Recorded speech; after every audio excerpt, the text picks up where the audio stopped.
Welcome to Bible Christianity. ஒழுங்கா Bible படிங்க, ஏற்ற பார்த்தா திரும்புங்க. ஏன்னா ஆவியானவர் இருக்கார நான் இத்தனை வருஷம் கண்டுபிடிச்சிட்டேன்.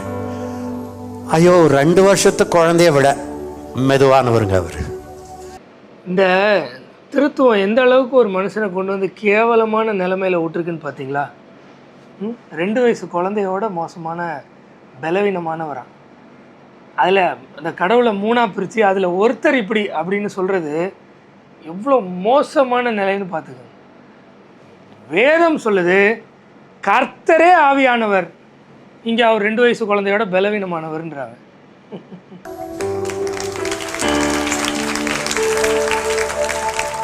கொஞ்சம் அவன் இப்படி பண்ணா இல்லைன்னாலே அவர் உடனே சோர்ந்துருவார்.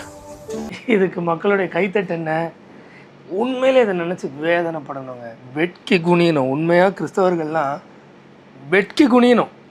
நம்மெல்லாம் கிறிஸ்தவர்களாக இருந்து என்ன பிரயோஜனம்? இப்படி பெருங்கூட்ட மக்கள் இந்த மாதிரி கேடுகெட்ட உபதேசத்துக்கு கைத்தட்டுறாங்களே, நம்ம இன்னும் அதை போய் பறைசாற்றி அதெல்லாம் தப்புன்னு சொல்லலையேன்னு வெட்கி குனியணும். அப்போஸ்தலர் நடவடிக்கைகள் 5:4. அதுக்கு முன்னாடி சம்பவத்தை சொல்லிடுறேன், வேணாம் 1லேருந்தே படிச்சிருவோம். அனனியா என்னும் பெயருள்ள ஒருவனும் அவனுடைய மனைவியாகிய சப்பீராலும் தங்கள் காணியாட்சியை விற்றார்கள். ஏன்னா எல்லாருமே விற்று அப்போஸ்தலருடைய பாதப்படியில் வச்சாங்க. ஒருவனும் தனக்குரியவர்களை தனதென்று சொல்லவில்லை, ஒருவனுக்கும் ஒன்றும் குறையப்படவில்லை. அவனவனுக்கு தகுந்தவாறு பகிர்ந்தளிக்கப்பட்டது. சரியானது இதெல்லாம், சரியா? இருக்கிறது எல்லாத்தையும் பிடிங்கி ஈக்குவலாக பகிர்ந்தளிக்கிறது வேற, அவனவனுக்கு தகுந்தவாறு பகிர்ந்தளிக்கப்பட்டது அது எங்கேயோ போயிடுச்சு, சரியா? ஸோ இவங்களும் வந்து அனனியா சப்பீராலும் விற்று காணியாட்சிகளை விற்றுட்டாங்க. தன் மனைவி அறிய அவன் கிரயத்திலே ஒரு பங்கை வஞ்சித்து வைத்து அப்போஸ்தலருடைய பாதத்திலே வைத்தான். ஃபுல்லாக நம்பலை, லைட்டாக ஒரு எதுக்கும் கொஞ்சத்தை சேஃப்டிக்கு வைப்போமே அப்படின்னு வச்சிட்டாப்புல. பேதுரு அவனை நோக்கி, அனனியாவே, நிலத்தின் கிரயத்தில் ஒரு பங்கை வஞ்சித்து வைத்து பரிசுத்த ஆவியினிடத்தில் பொய் சொல்லும்படி சாத்தான் உன் இருதயத்தை நிரப்பினது என்ன? நீ இப்படி செய்ததினால் பரிசுத்த ஆவியானவர் 2 வயதுக்கு உட்பட்டவரா குழந்தையை விட பலவீனமானவரா என்று எசேக்கியா பிரான்சிஸ் கண்டுபிடித்தது போல பலவீனமானவராக இருப்பதினால் ஒரு ஓரத்தில் உட்கார்ந்து அழுது கொண்டிருந்தார். அப்படின்னு இல்லை, அவ்வளோ ஈஸியாகிடுச்சுல. எத்த வேணால் பேசிடலாம், எல்லாம் நம்புவாங்க. ஏன்னா நம்புகிறாங்க. வசனம் என்ன தெரியுமா இருக்குது? சரி, அதை விற்கும் முன்னே அது உன்னுடையதாக இருக்கவில்லையோ? அதை விற்ற பின்பு அதன் கிரியம் உன் வசத்தில் இருக்கவில்லையோ? நீ உன் இருதயத்தில் இப்படிப்பட்ட எண்ணம் கொண்டது என்ன? நீ மனுஷரிடத்தில் அல்ல தேவனிடத்தில் போய் சொன்னாய் என்றான். வேதம் வந்து 3 நபர்கள், ஒரு நபராக பரிசுத்தாவியானவரெல்லாம் பார்க்கல. தேவனை பரிசுத்தாவின்னு சொல்லும், கர்த்தர்னும் சொல்லும், யாவேனும் சொல்லும், கைரியாசனும் சொல்லும், தியாசனும் சொல்லும், சரியா? அது ஒரே தேவனை தான். அதனால தான் ஆவியானவர் இடத்தில் பொய் சொல்லும்படின்னு 3ஆவது வசனத்தில் சொல்லிட்டு தியாசி யூஸ் பண்ணுறாங்க. நீ மனுஷரிடத்தில் அல்ல தேவனிடத்தில் பொய் சொன்னாய் என்றான். அனனியா இந்த வார்த்தைகளை கேட்கவே விழுந்து ஜீவனை விட்டான். இவைகளை கேள்விப்பட்ட யாவருக்கும் மிகுந்த பயம் உண்டாயிற்று. வாலிபர் எழுந்து அவனை சேலையிலே சுற்றி வெளியே எடுத்துக்கொண்டு போய் அடக்கம் பண்ணினார்கள். ஏறக்குறைய 3 மணி நேரத்துக்கு பின்பு அவனுடைய மனைவி நடந்ததை அறியாமல், இங்கே இவன் பொய் சொன்னது, பரிசுத்தாவியானுக்கு விரோதமாக பொய் சொன்னது, மரித்ததெல்லாம் தெரியாமல் உள்ளே வந்தாள். பேதுரு அவளை நோக்கி, நிலத்தை இவ்வளவுக்கு தானா விற்றீர்கள் எனக்கு சொல் என்றான். அவள் ஆம், இவ்வளவுக்கு தான் என்றான். பேதுரு அவளை நோக்கி, கர்த்தருடைய ஆவியை சோதிக்கிறதற்கு நீங்கள் ஒருமனப்பட்டது என்ன? இதோ உன் புருஷனை அடக்கம் பண்ணவர்களுடைய கால்களும் வாசற்படியிலே வந்திருக்கிறது, உன்னையும் வெளியே கொண்டு போவார்கள் என்றான். உடனே அவள் அவனுடைய பாதத்தில் விழுந்து ஜீவனை விட்டாள். இங்கே பரிசுத்தாவியானவர், முதல்ல பரிசுத்தாவியானவர்ன்றது 3ல் 1ன்னுலாம் இல்லை. தேவன் ஓரத்தில் உட்காந்து 2 வயசு குழந்த மாதிரி துக்கப்பட்டு, ஐயோ என் மகன் இப்படி பண்ணிட்டானு, எங்கே தட்டணுமோ அங்கே தட்டுவார், எங்கே தடை கொடுக்கணுமோ அங்கே தடை கொடுப்பார், அது அவருடைய இஷ்டம். ஆனால் ஒரு கொள்கை கோட்பாடை கொண்டு வந்து நான் கண்டுபிடிச்சேன்னு பெருமை பீத்தி தேவனை மட்டுப்படுத்தி சிறுமைப்படுத்தி அவர் பின்னாடி இத்தனை பேர் கூட்டம், அவர் சொல்கிறதுக்கு இத்தனை கைத்தட்டு, தெரில என்ன. ஹோலி ஸ்பிரிட்டை துக்கப்படுத்திட்டு யாராவது சபையை கட்ட முடியுமா? ஏன் முடியாதா? ரோமன் கேத்தலிக்ஸ்லாம் வந்து ஹோலி ஸ்பிரிட்டை பயங்கர சந்தோஷப்படுத்திட்டு தான் கட்டியிருக்காங்களா? உலகம் ஃபுல்லாக அவ்வளோ பரம்பி இருக்கிறாங்களா? மார்மன்ஸ் சபையை கட்டலையா? அவங்களாம் என்ன தேவனை பிரியப்படுத்தி தான் பண்ணியிருக்காங்களா? என் ஜோவஸ் விட்னஸ் ஒன்லி ஜீசஸ் இல்லை, யார் வேணாம், ஒன்னஸ் பென்டகாஸ்டல்ஸ் இல்லை பிரண்ணம் ஃபாலோவர்ஸ், கடைசி தீர்க்கதரிசி பிரண்ணம் தான் அப்படின்னு சொல்கிறவங்களாம் உலகம் ஃபுல்லாக இல்லையா? அவங்களாம் சபையை கட்டலையா? அவங்களாம் ஆவியானவரை பிரியப்படுத்தி தான் கட்டினாங்களா? ஒரு மூட நம்பிக்கைக்குள்ளே கொண்டு வரக்கூடாது எசேக்கியா பிரான்சிஸ் அவர்களே. ஊழியத்தை கட்ட முடியுமா? சரி, கொஞ்ச நேரத்துக்கு முன்னாடி உலகத்தில் எல்லாரும் எப்படி கட்டியிருக்காங்கன்னு சொன்னேன். ஊழியத்தை கட்ட முடியுமானா கட்ட முடியுமே. ஆண்டவர் சொன்னார், படித்தது இல்லையா? Matthew 7:22, அந்நாளில் அநேகர் என்னை நோக்கி கர்த்தாவே கர்த்தாவே உமது நாமத்திலே தீர்க்கதரிசனம் உரைத்தோம் அல்லவா? அப்போது தேவனுக்கு எதிரானவர்கள் அவருடைய நாமத்தில் என்ன பண்ண முடியும்? தீர்க்க தரிசனம் உரைக்க முடியும். ஊழியம் தானே பண்ணாங்க, ஆமாம். ஆனால் அவருடைய ஊழியமா? இல்லை. ஆனால் எசேக்கியா பிரான்சிஸ் பண்ணுற மாதிரி ஊழியமா? ஆமாம். உமது நாமத்தில் பிசாசுகளை துரத்தணும் அல்லவா? துரத்த முடியுமா? ஆமாம். ஆனால் அவர் பிரியப்பட்டா? இல்லை. எசேக்கியா பிரான்சிஸ் மாதிரியா? ஆமாம். ஆனால் ஆண்டவர் பிரியப்படுறாரா? இல்லை. உமது நாமத்தில் அநேக அற்புதங்களை செய்தோம் அல்லவா?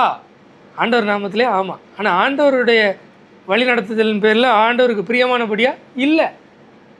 எசேக்கியா பிரான்சிஸு என் மனைவி தூங்கிட்டு இருந்தா எந்திரிச்சா 2 தங்கப்பல் வந்துருச்சு, அந்த மாதிரியா? இல்லை. ஆனால் அவங்க கிளைம் பண்ணுவாங்களா? ஆமாம். ஆனால் ஆண்டவர் என்ன சொல்லுவார்? அப்பொழுது நான் ஒரு காலம் உங்களை அறியவில்லை, அக்கிரமம் செய்கைக்காரரே என்னை விட்டு அகன்று போங்கள் என்று அவர்களுக்கு சொல்லுவேன். இப்போ அந்த மக்கள், நான் இப்போ ஒரு பெருங்கூட்ட மக்கள் இப்படி போகிறாங்க, ஆண்டர்கிட்ட சொல்கிறாங்க, ஆண்டர் எனக்கு ஒன்று தெரியாது போடானுவாங்களே அக்கிரமக்காரரே. அந்த மக்கள் அவங்க பண்ணது தப்புன்னு தெரிஞ்சு பண்ணிட்டாங்க, ஆண்டவர்கிட்ட பொய் சொல்கிறாங்கன்னு சொல்லுவீங்களா? இல்லை. அவங்க செல்ஃப் ரைச்சியஸாக நினச்சிக்கிட்டாங்க, நாங்கள்லாம் பெரிய ஊழியக்காரங்க, என்கிட்ட கடவுள் இருக்கிறதுனால தான் இவ்வளோ நடக்குது, அதனால தான் இவ்வளோ பெருமையாக வல்லமையாக என்னை பயன்படுத்துகிறாரு, நான் ஆண்டவருக்கு கரெக்டாக இருக்கிறேன்னு நினச்சிட்டு பண்ணுறாங்க. ஆனால் அங்கே போகும்போது என்ன தெரிய வருது? அக்கிரமம் செய்கிறாரு என்று. ஏன்னா கடவுள்கிட்ட போய் சொல்கிற அளவுக்கு அவங்க என்ன முட்டாளாக இருப்பாங்களா? அவருக்கு தெரியாதுன்னு தெரிஞ்சா? இல்லை. புரியுது நான் சொல்ல வர்றது? இவர் தான் பெருமையாக சொல்லுவார், இல்லை உங்கள் உடம்பு தான் நல்லா இருக்குமா? இப்போ இவர் என்ன சொல்கிறாருன்னா, இவருக்கு உடம்பு நல்லா இருக்குது. ஏன்? இவர் பர்ஃபெக்டாக இருந்துட்டார். பர்ஃபெக்டாக இல்லைன்னா உடம்பெல்லாம் நல்லா இருக்காது, அதை தான் சொல்ல வர்றாரு. புரியுதா? ஸோ இவங்கெல்லாம் அப்படி நினச்சிக்கிறாங்க, நான் கரெக்டாக இருக்கேன் தேவனோட, அதனால இப்படி இருக்குது அப்படி இருக்குன்னு. ஆனால் வேதம் ஒரு நாளும் அப்படி சொல்லலை. அப்போஸ்தலன் பாலுக்கு ஒரு முள் கொடுக்கப்படுது, 2-3 வாட்டி கேட்டார். அதுக்கப்புறம் உன் பலவீனத்தில் என் பலன் பூர்ணமாய் விளங்கும்னு சொன்ன மாதிரி அது அதோடய நீ இருண்டார். சரியா? தீமோத்திக்கு பலவீனமாக இருக்குது, நீ கொஞ்சம் தண்ணீரோட திராட்சை ரசம் கூட்டி கொள்ளுன்றார். 2 தீமோத்தி 4:20 மிலேத்து வியாதிப்பட்டிருக்கையில் நான் விட்டுட்டு வந்தேன்றார். அங்கே மிலேத்து தேவனுக்கு பிரியமாக நடக்கலை, அதனால வியாதி வந்துருச்சுன்னு சொல்லலை. புரியுதா? ஸோ ஆண்டவருடைய பார்வையில் கரெக்டான இருக்கிறவங்களுக்கும் வியாதி வரும். வியாதின்றது இந்த உலகத்தில் இருக்கிற எல்லாருக்கும் வரும், அதுக்கும் இதுக்கும் சம்மந்தமே கிடையாது. சரியா? இன்னொரு சைடு இருக்குது, சிற்சை. ஆண்டவருடைய பிள்ளைகள் தவறு செய்யும் போது வியாதிப்படுவார்கள். ஏன்னா அபாத்திரமாக பானம் பண்ணவர்கள் அநேகர் வியாதிப்பட்டிருக்கிறாங்க, ஒரு சிலர் மரித்தும் இருக்கிறாங்க. சரியா? அது வேறு. ஆனால் இன் ஜென்ரல் வியாதின்னு வந்தாலே இப்படி தான். கரெக்டாக இருந்தால் வியாதியே வராது, தப்பாக இருந்தால் வியாதி கட்டாயம் வரும், அப்படி இல்லை. அதுக்கான வசனமும் சொல்லிடுறேன். சங்கீதம் 73:4, மரண பரியந்தம் அவர்களுக்கு இடுக்கண்கள் இல்லை. எவர்களுக்கு? 3 படித்தா தெரியும். துன்மார்க்கரின் வாழ்வை நான் காண்கையில் வீம்புக்காரர் ஆகிய அவர்கள் மேல் பொறாமை கொண்டேன். துன்மார்க்கனும் வீம்புக்காரருமா இருக்கிறாங்க இல்லையா, அவங்க மேலே இந்த சங்கீதக்காரன் பொறாமை கொள்கிறான். ஏன்? மரண பரியந்தம் அவர்களுக்கு இடுக்கண்கள் இல்லை, பிரச்சனையே வரலையாம் சாகுற வரைக்கும். அவர்களுடைய பலன் உறுதியாக இருக்கான், ஹெல்த் சூப்பராக இருக்கான், ஸ்ட்ராங்காக இருக்கான். நரர் படும் வருத்தத்தில் அகப்படார்கள், மனுஷர் அடையும் உபாதியை அடையார்கள். யாரு? துன்மார்க்கனுக்கு. அதனால் பொறாமை கொள்கிறார் சங்கீதக்காரர். இது என்ன சொல்லலாம்? யோபு உத்தமன், நீதிமான், ஆனால் என்னாச்சு? சாவர ஸ்டேஜ், எல்லாம் செத்துச்சு. அதனால் இந்த மாதிரி மூட நம்பிக்கைகளுக்குள்ளே வழி நடத்துகிற இந்த எசேக்கியா பிரான்சிஸ் மாதிரியான ஆட்கள்கிட்ட ரொம்ப உஷாராக இருங்க. 1000 பேர் சபை விட்டு போனாங்க, பரவாயில்ல, போனால் போகட்டும் போடா. அவன் போனான்ல என் ஆத்மாவை திருடினாங்க. உங்கள் ஆத்மாவை யார் திருடுறது? இதுக்கு கை தட்டுது பாருங்க. ஐயோ, உங்கள் ஆத்மாவை யார் திருடினதா? என்னது இது? இது என்ன பழக்கம்? பிசாசுடைய வேலை தான் இது. ஏன்னா நான் வசனம் சொல்கிறேன், எசேக்கியேல் 18:4. இதோ எல்லா ஆத்துமாக்களும் என்னுடையவைகள்னு ஆண்டவர் சொல்கிறார். ஏன்னா அது சொல்கிறது ஆண்டவர் தான். 3வது வசனம், இனி இஸ்ரவேலில் இந்த பழமொழியை சொல்வது இல்லை என்பதை என் ஜீவனை கொண்டு சொல்லுகிறேன் என்று கர்த்தராகிய ஆண்டவர் யாவே சொல்கிறார். இதோ எல்லா ஆத்துமாக்களும் என்னுடையவைகள். தகப்பனின் ஆத்துமா எப்படியோ அப்படியே மகனின் ஆத்துமாவும் என்னுடையது.